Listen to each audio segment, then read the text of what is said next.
सर्वप्रथमे मो YouTube channel परिवार समस्त दर्शक बंधु मानक मोर शुभेच्छा एवं प्रीतिभरा अभिनंदन। आज मो दादार सुपुत्र दीपानीर विवाहर आयोजन उत्सव। ये विवाहर आयोजन उत्सव भुवनेश्वर कल्पना एक मंडप धूमधाम होउची।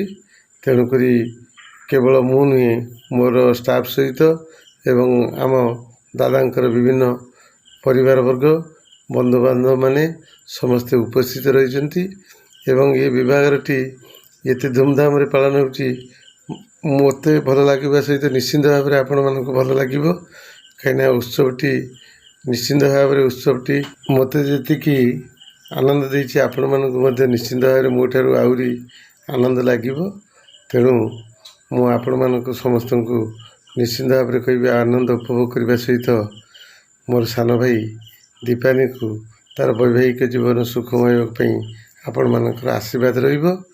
तत्सहित आपण को मोर चैनल वीडियोटी केमती लगिला भल लगिला आपण निश्चित भाव में शेयर करेंगे, सब्सक्राइब करेंगे, कमेंट देवे।